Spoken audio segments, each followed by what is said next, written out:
Buenas noches. Por supuesto que estoy muy conmovido y que si no hubiese recibido esta invitación de parte del equipo de Chantal, quizás me hubiera perdido de algo maravilloso.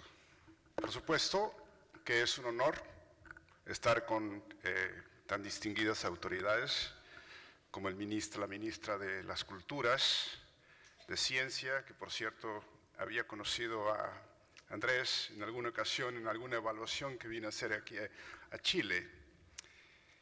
Y por supuesto todos ustedes que están interesados en lo que está sucediendo en el mundo de la ciencia. Y como ustedes saben, yo me dedico a estudiar al cerebro, que es un órgano misterioso, que por cierto, así como lo estamos viendo en la pantalla, no lo es. Mi primera experiencia con el cerebro fue cuando yo era estudiante de medicina. Asistí a una cirugía del cerebro y me sorprendió cómo el cirujano le quitaba la tapa del cráneo y súbitamente aparece una membrana muy gruesa que se conoce como dura madre y que contiene el cerebro. La corta, sale un líquido, el líquido cefalorraquídeo, y se expone al cerebro. Y yo me lo había imaginado muy elegante como una esponja de mar. No es de este color, por cierto, es de color rojizo, está lleno de tubos que son las venas, las arterias, y por cierto, tan pronto se le quita la membrana a la dura madre, el cerebro está pulsando. Milagrosamente, el cirujano le pregunta al paciente: oye, Ranulfo, ¿sientes que se estoy tocando la mano derecha? Y el sujeto dice que sí. ¿Me escuchas lo que te estoy diciendo? Por supuesto, repite lo que estoy diciendo. ¿Qué estás viendo en esa pantalla? Y el sujeto le está respondiendo. Y la primera pregunta que me hice yo es una cosa muy elemental que les harían a ustedes. ¿Dónde están las palabras? ¿Dónde están los movimientos de la mano? ¿Dónde están las sensaciones? No se veía absolutamente nada. Y tuvimos que pasar algunos años para tener unas técnicas verdaderamente maravillosas, en las cuales se le puede hacer una fotografía al cerebro, una instantánea, como sucedía cuando nosotros teníamos las cámaras Polaroid, sacábamos una foto y teníamos el cartoncillo con la imagen inmediatamente. Este milagro viene absolutamente del esfuerzo de los físicos, de los matemáticos, de los médicos y de los que conocen de los materiales y por supuesto ahora de la computación.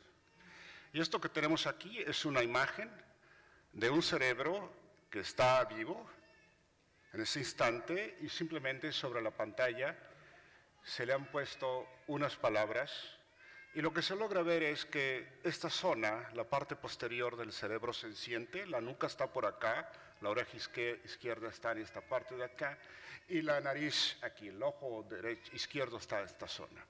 Y lo que sucede es que esta técnica, que es no invasiva, que es maravillosa, está basada en el registro del volumen sanguíneo, porque el cerebro recibe mucha circulación, mucha sangre, que lleva los nutrientes, y en particular la glucosa y el oxígeno.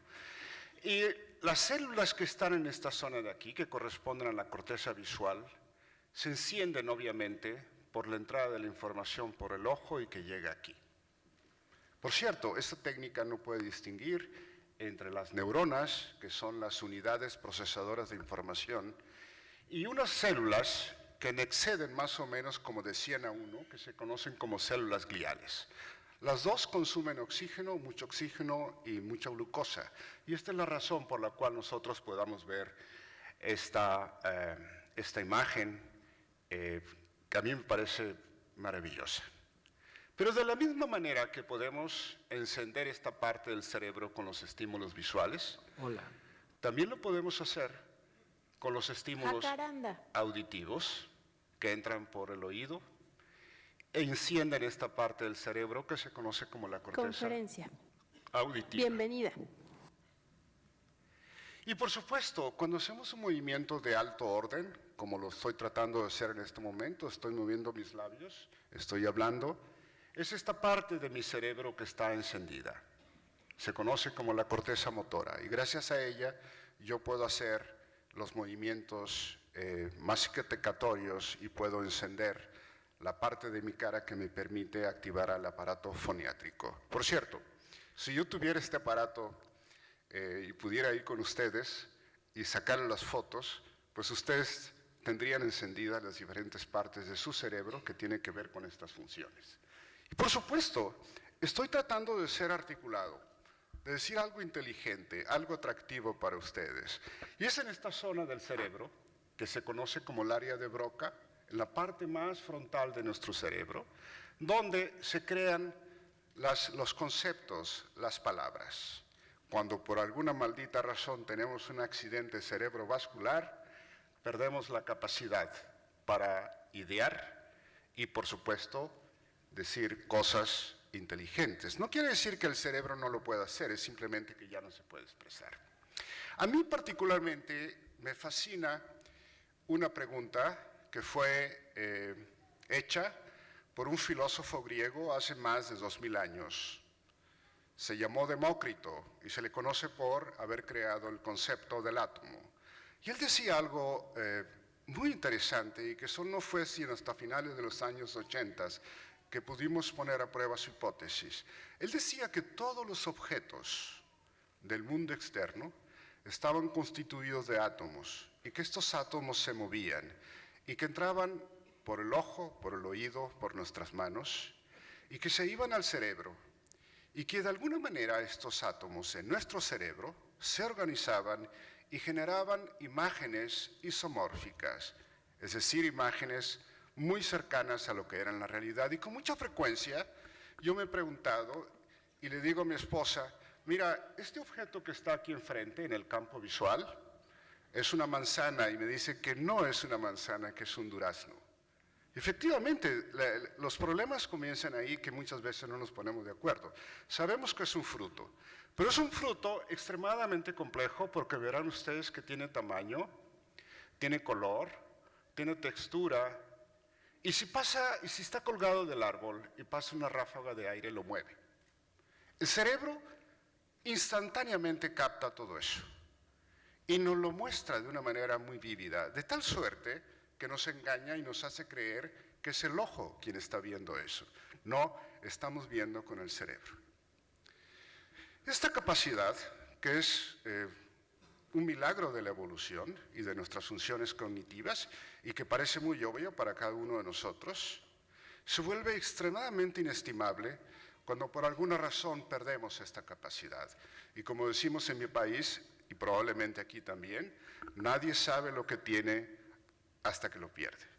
Y la pregunta que yo me he hecho es que en el cerebro, que sería esta parte de la corteza visual, porque el objeto está en el campo visual del sujeto, tenemos frutos, tenemos arbolitos, tenemos carritos, tenemos caras. ¿Qué tenemos? Verán ustedes que la aventura es extremadamente compleja. Sí, el cerebro nos hace creer que la realidad inmediata es tal cual, imágenes isomórficas igual. Sin embargo, cuando los científicos nos metemos al interior del cerebro, la situación es muy distinta. Ahora pues, esto es lo que sucede. Esta es la actividad de las neuronas, de una manera caótica. Eso es lo que podemos registrar nosotros. Si pudiésemos tener muchas ondas en el interior del cerebro, eso es lo que podrían ustedes estar escuchando. ¿Cómo podría ser yo sentido de todo esto? Pues bueno, pues sí, han sucedido algunas cosas. Allá por los años 20 del siglo pasado, un científico inglés diseñó una técnica en la cual era posible registrar los axones, que son los que constituyen a los nervios y que inervan a los receptores que dan pie a lo que se llama un campo receptor, Tenemos campos visuales, tenemos campos auditivos, tenemos campos somatosensoriales, tenemos campos gustativos, y esa es la ventana por donde entra la información a nuestro cerebro. Diseñó una técnica en la cual podía registrar a esos axones que miden del orden de 1 a 2 micras. Y al estimular su campo receptor, él puede generar un brote de actividad. Estos se conocen como potenciales de acción, pero les vamos a llamar chispitas eléctricas, que es la manera de cómo el cerebro o las neuronas de nuestro cerebro se comunican. Y la pregunta de Demócrito fue puesta a consideración hasta finales de los años 80 por un amigo que tenía en la Universidad de Johns Hopkins, que diseñó una técnica en la cual podría barrer estímulos muy complejos sobre las manos de un mono. Por cierto, los monos tienen las manos muy parecidas a nosotros, la única diferencia es que no se las lavan. Y registrando la actividad de esos nervios, él presentó la letra A, B, C, etcétera, y observó que la entrada de información era muy similar al objeto, de tal suerte que estos hilitos, estas rutas por donde entra la información, transmiten información muy parecida a lo que existe en la realidad. Esta pregunta posteriormente se llevó al sistema nervioso central, al cerebro, en la superficie, que se conoce como la corteza cerebral, donde tenemos los mapas que mapean la información que entra en las diferentes modalidades. En este momento yo estoy moviendo mi mano y su campo visual está encendido con el movimiento de mi mano. Al hacer el barrido de esos estímulos complejos sobre los dedos de este sujeto y registrando las células, él logra ver imágenes cuasi isomórficas y que con el tiempo dentro de la circuitería se van perdiendo. Y me dijo, mira Ranulfo, estos son los verdaderos códigos neurales para las percepciones. Porque no podemos tener imágenes muy crudas de la realidad, porque tendríamos que tener un cerebro del tamaño del universo para albergar todas las caritas y todos los carritos y todos los arbolitos y todas las cosas interesantes que vemos. Yo me quedé muy impresionado con esta observación y de alguna manera, cada vez que doy una charla, lo recuerdo con mucho cariño. Él ya falleció, desgraciadamente, a una edad muy temprana. Pero inmediatamente yo me puse a trabajar desde la Universidad de Johns Hopkins, antes de regresarme a México hace 30 años. Y dije, bueno, pero es que los monos no leen. Los monos no hacen uso de esta información. Entonces yo diseñé unos paradigmas muy elementales que quiero compartirlos con ustedes y podrán pensar, pero qué barbaridad, ¿cómo es posible que a Ranulfo Romo le hayan invitado para esta charla y nos va a contar qué es lo que pasa en el cerebro del mono? El cerebro del mono, al igual que nosotros, está organizado de células y regiones cerebrales muy precisas, donde se procesa la información, ellos aprenden, ellos memorizan, ellos toman decisiones y ellos nos expresan lo que están pensando y lo que están sintiendo. El experimento es muy sencillo y si me prestan atención, como continuamente me dice mi esposa, yo creo que me seguirán y entenderán qué es lo que quiero transmitirles. El mono se encuentra sentado en una silla muy confortable, tan confortable que el mono puede pasarse en el laboratorio unas 4 o 5 horas cómodamente y trabajando. Su mano derecha se encuentra extendida como si estuviera pidiendo limosna. Ellos aprenden a mantener la mano de tal suerte que uno puede estimular los dedos con mucha precisión, donde están los sensores táctiles. Y la limosna llega de un estimulador mecánico endiamadamente preciso, que para hacerlo funcionar tuvimos que escribir inicialmente como unas 10,000 líneas en un código en la computadora. Parece muy tonto, pero es la única manera de hacer estos experimentos. Y como ya les dije, los monos no hablan, utilizará este sensor y un par de interruptores para indicarme qué es lo que está pensando. Súbitamente, esta punta viaja en el aire, hace contacto con la piel del animal y activa los sensores y genera un brote de actividad eléctrica que se va muy rápido por el nervio cutáneo, llega a la parte alta de la médula espinal que está por aquí, al cerebro medio, y finalmente a la superficie de la corteza cerebral. Y en respuesta a eso, el animal pone su mano sobre el sensor.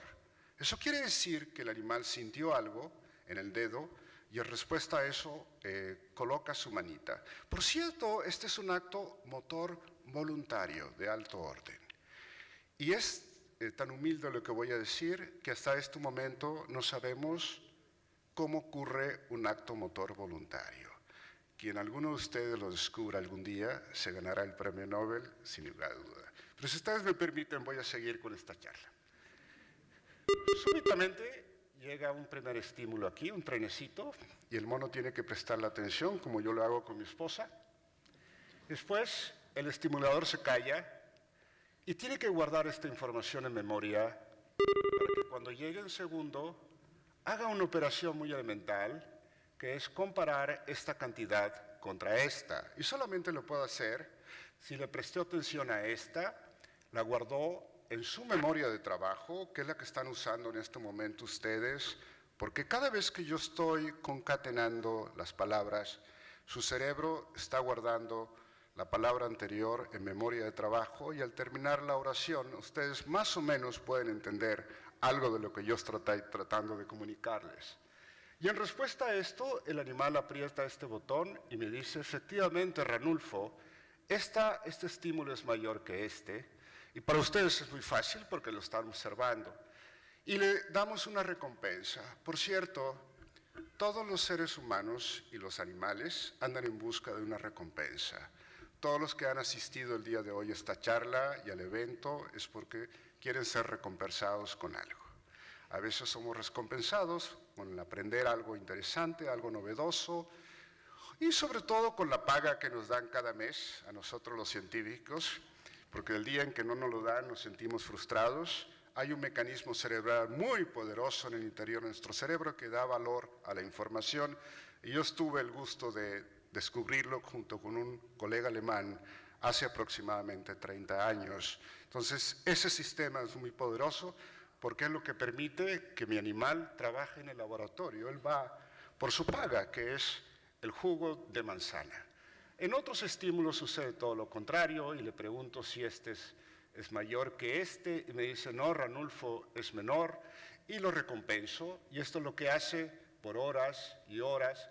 Y en estas cajitas les muestro los porcentajes de aciertos que tiene el animal. Siempre dice que 30 es mayor que 20, que 10 es menor que 20. Sus problemas es cuando disminuyo las cantidades a tal grado que cuando le presento 20 contra 20, el animal se queda adivinando. Eso es lo que hace nuestro cerebro en la vida real. A veces tenemos certeza y a veces no sabemos, pero seguimos adelante a ver si podemos tener una recompensa.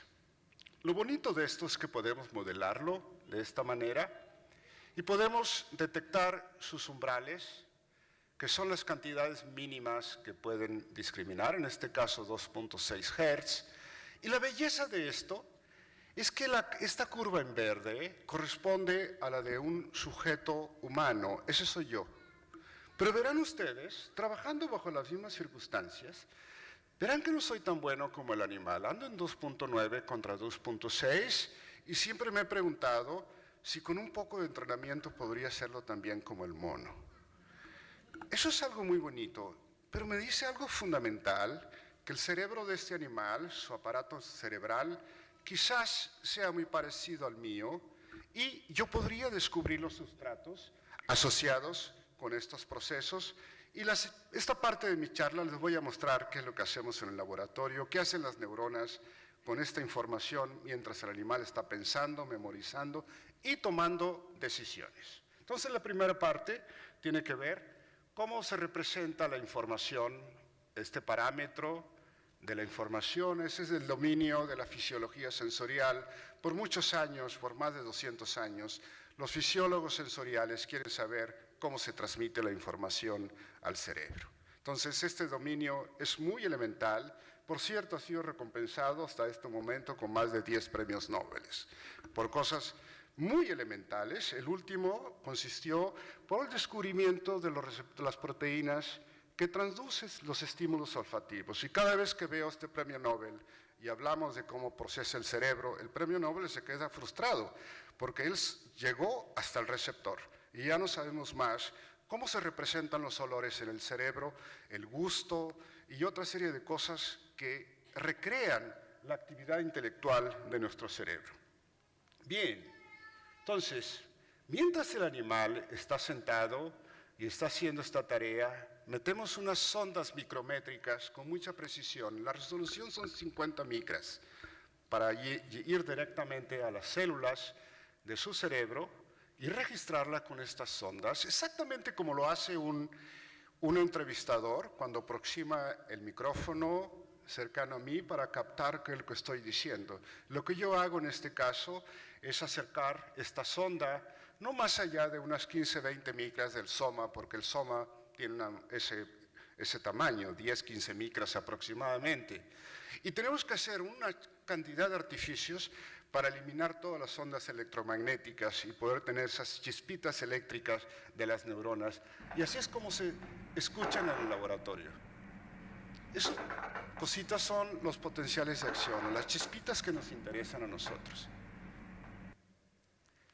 Y con eso hacemos una representación parametrizada de la información, señales digitales que son guardadas en la computadora, y después de esto entran en acción los que tienen los grandes métodos estadísticos, las matemáticas, la física, y tratamos de hacer sentido. Pero a simple ojo, verán ustedes que la métrica del estímulo, en este caso 20 Hz, se ve codificada en la actividad de las neuronas. Cuando ustedes lo mantienen en 20 se ve así, cuando le incrementan se acortan estos intervalos, pero de alguna manera tienen una representación que yo le llamo isométrica. La métrica de los estímulos está codificada en la actividad de las neuronas y yo puedo hacer muchas más cosas con estas neuronas. Yo puedo analizarlas como si fuera un mono, y tan elemental como es esto, yo supongo que existe una figura metafórica que se llama el observador ideal. Es un mono que está sentado en la corteza cerebral del propio mono, que no tiene acceso a los estímulos, pero que sí tiene acceso a las chispitas eléctricas que les acabo de mostrar. Y con una regla muy elemental puede medir los intervalos y decir este es el tiempo 1 y hacer una estimación del tiempo 2 y aplicar una regla muy sencilla que probablemente utiliza todo el cerebro del mono y el mío también, por cierto.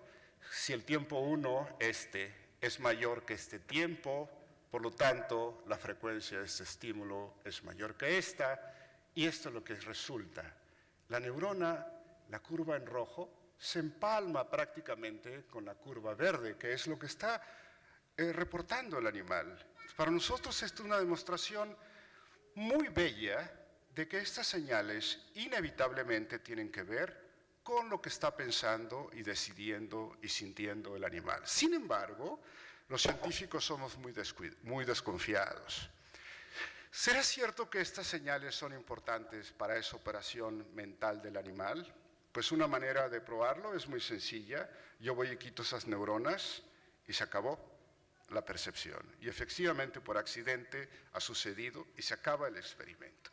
Pero hace algunos años se nos ocurrió algo muy sencillo y que ya sabíamos por otras fuentes, que las células no solamente son excitables, sino que podríamos hacer el experimento inverso. En vez de estimular los deditos y que el animal piense y recoger la actividad en tiempo real, ahora vamos a hacer lo contrario. Vamos a poner al animal a discriminar entre dos cantidades y súbitamente la mitad de ellas las sustituimos por unas corrientes eléctricas que simulan la frecuencia de los estímulos que son presentados en los dedos. Cuando yo hice este experimento, mis propios estudiantes se rieron de mí, pero qué barbaridad, Ranulfo, ¿qué quiere decir eso? Mi única satisfacción fue como 20 años después, cuando fui a dar una conferencia a la Universidad de Montreal, y quien me presenta dice, bueno, gracias a ese experimento de Ranulfo, se dio pie al inicio de una disciplina que se conoce como las neuroprótesis, que asume lo siguiente, que si nosotros conocemos el código neuronal de una función, nosotros podríamos inyectarlo artificialmente y generarle, activar toda la circuitería cerebral para hacer cualquier cosa. Y como lo van a ver en la última parte de mi charla. El experimento es tan bello que verán ustedes que los reportes con los estímulos naturales, que es en anaranjado aquí, son prácticamente indistinguibles cuando ustedes sustituyen el estímulo natural por una activación directa de las neuronas en esa zona del cerebro. Y pueden hacer lo que quieran, pueden sustituir y el animal lo va a recordar, o pueden sustituir los dos y tendrán prácticamente ese asunto. Y con eso ponemos a prueba algo fundamental de qué es lo que está pasando en esa zona del cerebro. Entonces, esta tarea que parece tontita requiere también de esta operación mental que están haciendo ustedes en este momento, que es la memoria de trabajo. Y consiste en lo siguiente. Una vez que se fue este estímulo, que desapareció, la pregunta es, ¿dónde y en qué forma se guarda? Y esta es una pregunta pues, tan vieja desde que existe la humanidad. ¿En qué zona de nuestro cerebro se guarda la información, nuestra experiencia, que es fundamental en nuestra vida diaria y futura, no solamente para aprender, sino para enseñar y para hacer cosas cuasi útiles en nuestra sociedad? Entonces a mí, obviamente, otros colegas desde hacía muchos años habían identificado las zonas del cerebro que tienen que ver con esto, pero ¿cómo se guardará la información en el cerebro? Pues yo me puse a estudiar eso algunos años atrás y lo que van a escuchar aquí es cómo guarda la información. Esta es la cantidad que guarda aquí. Vamos subiendo la frecuencia. Miren cómo va subiendo, muy bonita. 18, sigue subiendo. 22, sube un poquito más. 24, creo 26, sube un poquito más. 30, creo, o 28, 30, sigue subiendo. Ese es el ruido real de la neurona. 34. Y bueno, descubrimos algo milagroso, que la realidad está presente en nuestras memorias. Las cantidades físicas de los estímulos están codificadas en la actividad de las neuronas, en la circuitería cerebral. Las otras neuronas que tienen que ver con la representación sensorial están por aquí y tienen que hacer un largo viaje hasta llegar a esta zona del polo frontal de nuestro cerebro, que es la zona más crítica para guardar nuestra información. Entonces descubrimos un código paramétrico donde las cantidades físicas de los estímulos se pueden decodificar. Esto fue muy interesante, sobre todo en este momento que tenemos grandes modeladores de cualquier cosa, y obviamente como no tenemos acceso a toda la información de nuestro cerebro, sí podemos utilizar los modelos matemáticos para poder representar y hacer predicciones de lo que puede suceder. Y ha tenido una implicación muy profunda para estudiar los mecanismos de los circuitos cerebrales que tienen que ver con esta función. De tal suerte que si nosotros agarráramos 4 sitios muy distantes en el cerebro que tienen que ver con la resolución de la tarea, verán que de una representación muy parametrizada de la información que está aquí, se tienen múltiples formas en los circuitos cerebrales, pero siempre terminará en un código parametrizado de la información. Y para nosotros realmente sí fue un hito en las neurociencias contribuir a desvelar de en qué forma y en qué manera se codifica la información cuando tenemos que retener en memoria de trabajo. Les puedo asegurar que es muy importante, porque si les falla, ustedes ya no podrán saber qué es lo que sigue y no podrán entender absolutamente nada de su propia realidad.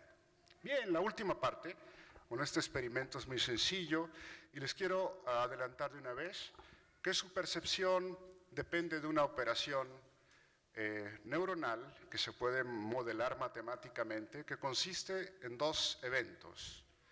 La entrada de la información inmediata por sus órganos de los sentidos, que es combinada con su experiencia. Si ya sabemos cómo se representa la información en las áreas sensoriales inmediata, ya sabemos cómo se guarda en memoria, podríamos intentar saber esta operación, y es verdaderamente bonita. Y voy a utilizar una vez más estos gráficos. Yo siempre he pensado que la ciencia tiene que tener un balance entre la información cruda, que puede parecer difícil de entender, pero es necesaria que ustedes sepan del ambiente duro y frío y minimalista que tenemos los científicos en el laboratorio. Y una vez más, hago uso de estos puntitos, que no es otra cosa más que las respuestas de esta neurona a cuando uno va variando una frecuencia. Este es el periodo de estimulación. Verán que 10 tiene menos puntitos acá que 34, y lo pueden modelar de una manera muy sencilla, obteniendo un coeficiente de modulación, que en este caso es de 1.4, que quiere decir que cada vez que yo le pongo una ondita al estímulo, la neurona incrementa 1.4 chispitas. En la vida real eso no sucede, o es 1, o es 4, o es 0, o es 2, etcétera. Son señales digitales, y estas barritas que están aquí quiere decir que hay mucha variabilidad, y eso es lo que nos hace ser muy imprecisos también en la vida. Bien, pero podemos modelarlo de una manera muy sencilla, en un plano donde podemos ver dónde está representada la información, por ejemplo, del primer estímulo, dónde está la del segundo, y la combinación que pueden hacer ellos. Y lo que hace esta neurona, por ejemplo, es muy bonita. Simplemente está respondiendo al segundo estímulo durante la presentación del estímulo. Está dominada. Yo andaba buscando si podía ver algo de la experiencia que ocurrió en la parte de atrás, pero si ustedes la buscan lo van a encontrar. Y esto se ve justamente en esta célula del cerebro, donde esta operación neural, que es combinar el pasado y el presente, se ve reflejado aquí. Verán ustedes que ya no es sensorial, porque 26 aquí es el mismo que aquí, simplemente que el pasado, que son estas cantidades, hace que la neurona responda de esa manera.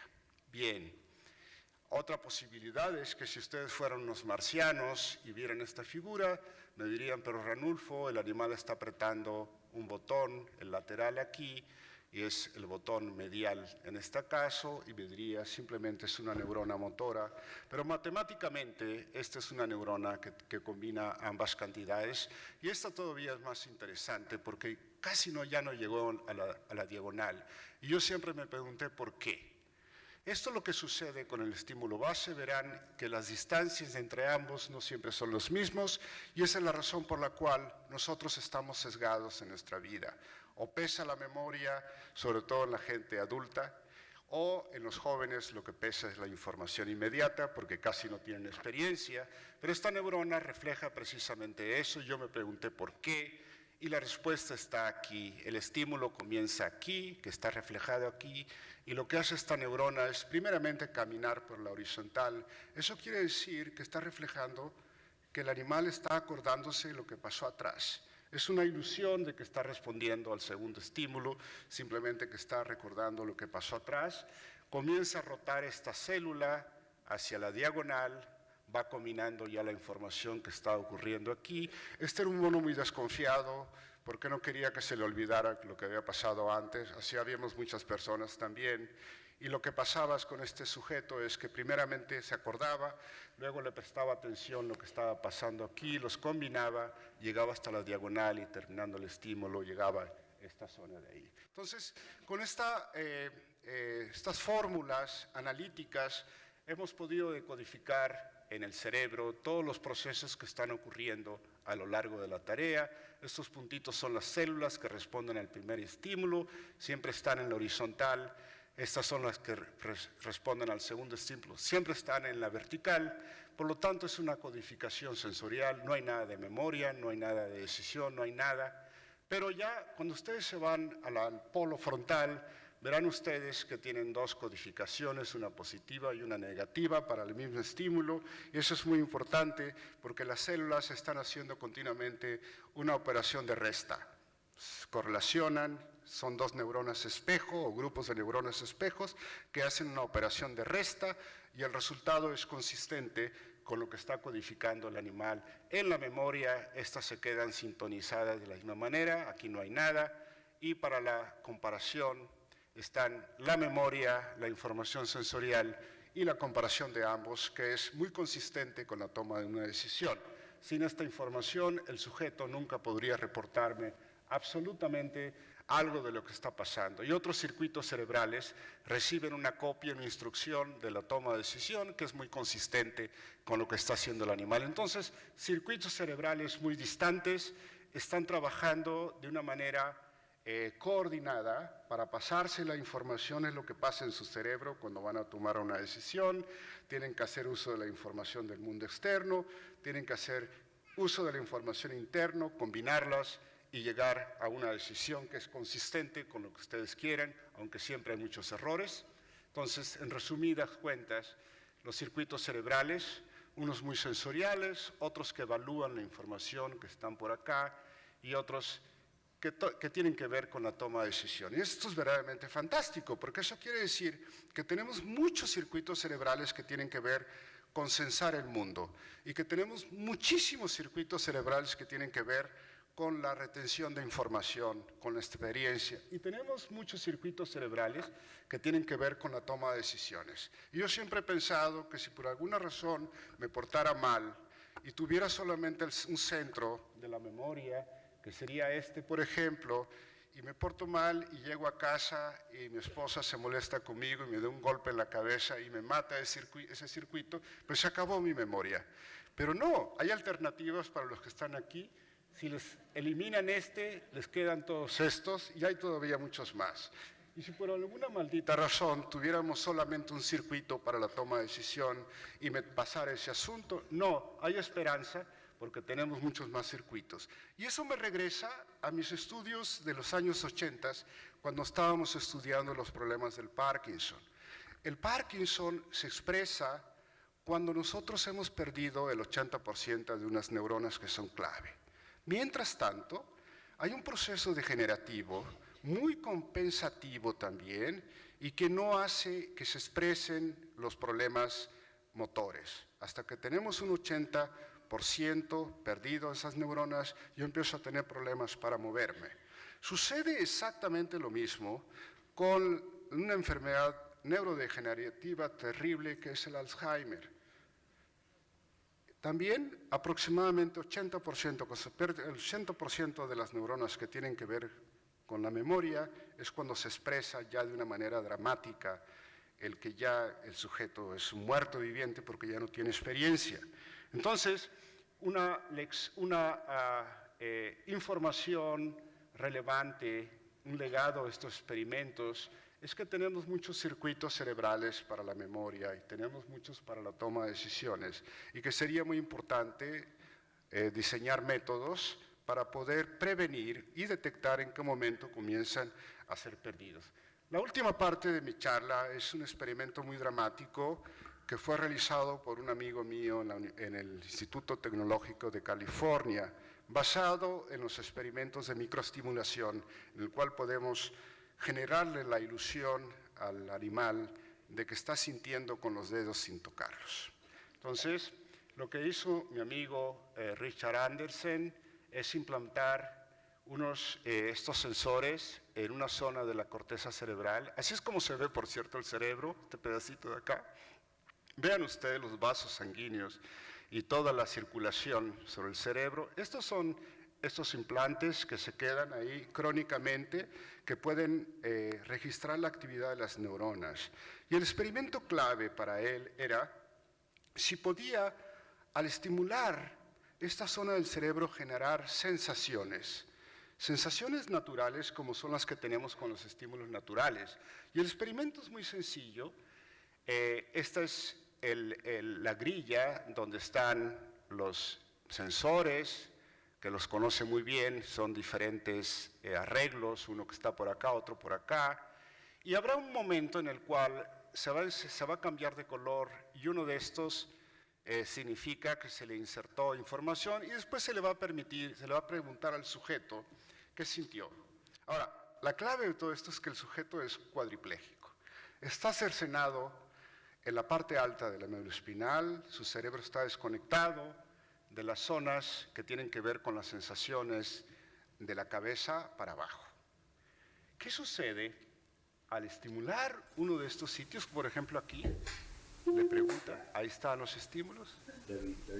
El sujeto siente que tiene una sensación aquí cuando no puede ser otra cosa más que sentirla en su cerebro, porque no hay de otra manera, no se va, ahí viene otro, por acá, el de arriba, ahora el sujeto dice, en alguna, aquí, y con eso él llega a construir los mapas en sujetos cuadriplégicos a tal grado que puede tener los puntos de los dedos, los brazos, etc. Recuerden que está desconectado, pero con su cerebro está reportando que está sintiendo en estas zonas del cuerpo, cuando no debería de serlo. Eso es muy bueno.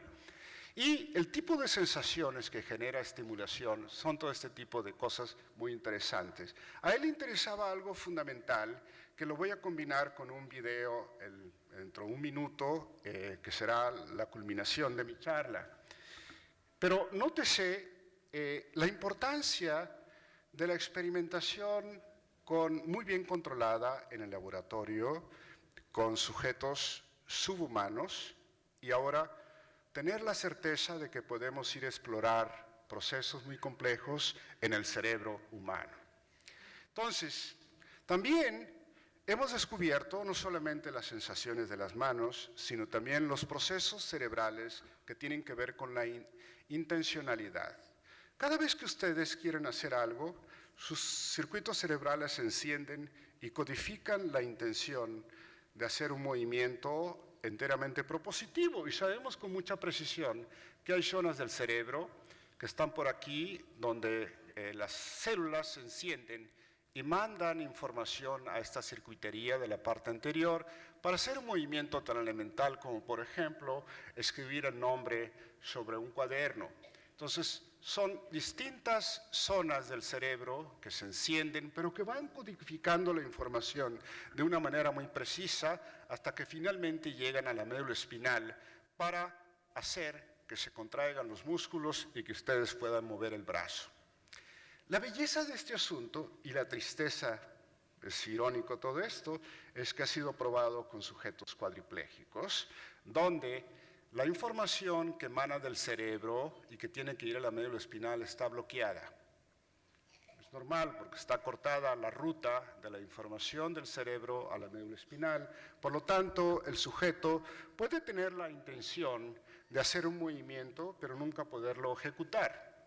Entonces, verán ustedes que sí hay manera de solventar este problema, y el asunto se ha hecho de la siguiente forma. Se ha registrado con esos microelectrodos, esas ondas que les mostré en los experimentos de la corteza somatosensorial, que se puede registrar la actividad, y como sabemos que ya no va a llegar a la médula espinal, se la podemos inyectar a un robot. El robot estará al servicio de este sujeto. Entonces, esta sería la actividad en esta zona del cerebro. Parece caótica, ese chisporroteo como si estuviera lloviendo, es como se escuchan las neuronas en tiempo real cuando lo estamos estudiando. Pero podemos decodificar estas señales en ceros y unos. Este es un decodificador que antecede al robot, y mandárselo al robot y hacer que se mueva la mano. Pero recuerden, estará comandado por el cerebro. Esto no es artificial, sigue un proceso. Es aquí, para acá y al robot.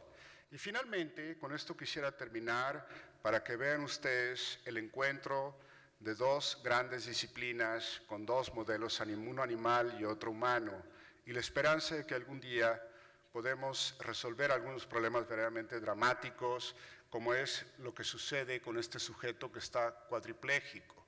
En su cerebro tiene estos implantes donde se puede registrar la actividad, y él, con su actividad de sus neuronas, con su pensamiento, va a tratar de mover a este robot. Y observen esto. Quiere agarrar una cerveza, ese vaso, es una modelo, es una cerveza mexicana. El robot puede hacerlo porque tiene sensores en las manos que tienen que ver con la corteza somatosensorial, que es lo que hacemos nosotros cuando agarramos un objeto. ¿Ven ustedes cómo se llevó? Aquí están sus implantes. Está con su mente, con su actividad de sus neuronas, está moviendo el brazo. Finalmente lo deja y vean ustedes. There you go.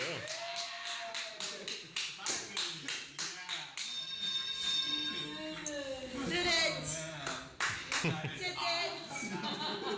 ¡Qué alegría! Did it! Por muchos años él no podía beber una cerveza, tenía que llegar su madre o su hermana a darle unas gotas de agua. Y ahora, registrando su actividad de su cerebro, alimentando a este robot que tiene un decodificador y con información muy precisa de las manos, del brazo y sobre todo de la intencionalidad, puede mover al robot con mucha precisión. Al inicio, los primeros ensayos, al agarrar el robot, el vaso lo rompía. Tuvieron que hacer unos ajustes de cuál podría ser la sensación exacta que emana de su cerebro para poder hacer este comando en el cerebro. Y con esto yo quisiera terminar de una manera muy humilde de dónde estamos los que estamos estudiando el cerebro. Tenemos ideas grandiosas, por supuesto. Queremos entender al órgano de la mente y del movimiento. Y yo simplemente deseo que ninguno de los que estamos aquí y de los que están viendo en streaming tengan un problema como el que tiene este sujeto.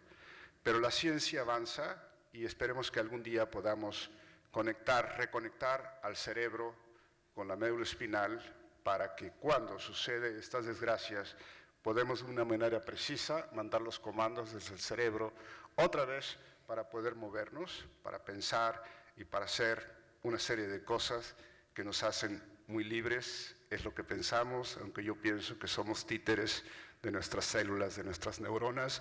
Muchísimas gracias y me siento muy halagado de estar con ustedes. Gracias.